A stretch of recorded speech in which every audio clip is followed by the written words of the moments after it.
اسی لیے اللہ نے جب قرآن لایا نا، سورہ بقرہ کی پہلی آیت انہیں اللہ تعالیٰ نے بیان کر دیا، خلیفۃ الارض بھیج رہا ہوں۔ قرآن کسی بھی چیز سے سٹارٹ ہو سکتا تھا۔ قرآن سٹارٹ ہو سکتا تھا ماں باپ کی خدمت کیا کرو، غریبوں کو کھانا کھلایا کرو، ہو سکتا نا سٹارٹ، جھوٹ مت بولا کرو، اچھے اچھے کام، اس سے نہیں ہوا سٹارٹ۔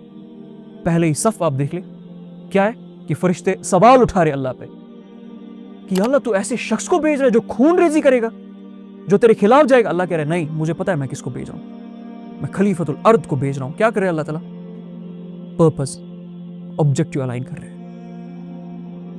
تو یہ اتنا بڑا مسئلہ ہے ہر ایک عبادت کے ساتھ۔ اب روزے کا کیا مقصد ہے یہ ذرا مجھے آپ سوچیں۔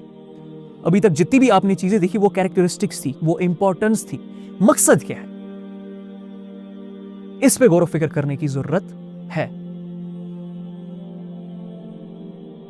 اللہ نے خود قرآن میں ہی اس آیت میں جب کہا تھا نا لعلکم تتقون، کہ تقوی کریٹ ہو جائے، تو روزے کا جو اصل مقصد ہے نا وہ یہ ہے کہ انسان میں اللہ تعالیٰ کا ڈر، اللہ تعالیٰ کا تقوی اور محبت کریٹ ہو جائے۔ کیا ہوگا اس سے، تقوی سے اور ڈر سے؟ کیا لگتا ہے آپ کو کیوں امپورٹنٹ ہے؟ اس روزے کا جو مقصد ہے نا وہ یہ ہے کہ اتنی طاقت ایک انسان میں کریٹ ہو جائے نا کہ جو چیز میں دنیا بھر کے فائدے ہیں، دنیا بھر کے پلیجرز ہیں، دنیا بھر کے مزے ہیں، لیکن اللہ تعالیٰ کی ناراضگی ہے اس میں، تو اپنے نفس پہ زبردستی کر کے اس سے دور ہو جائے۔ کھانا حرام تو نہیں ہے نا، پانی پینا حرام تو نہیں ہے نا، اپنی بیوی کے ساتھ کلوز ہونا حرام تو نہیں ہے نا، وہ تو عبادت ہے۔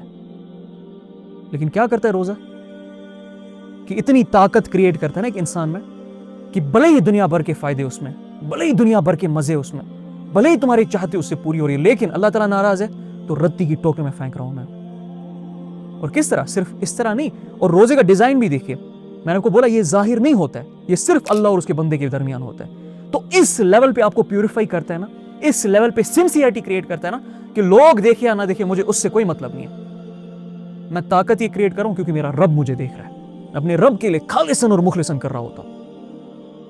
تو کیا ہی بات ہے اس شخص کی جو روزہ اس نیت سے رکھتا ہوگا، اور اس کے ساتھ ساتھ اتنی طاقت اس میں کریٹ کی جائے،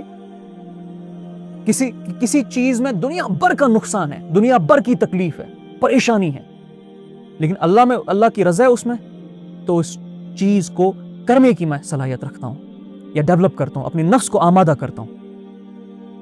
یہ مقصد ہے تقوی اور اللہ کی محبت، اور پورے مہینے اس مقصد پہ آپ کو ٹرین کیا جاتا ہے۔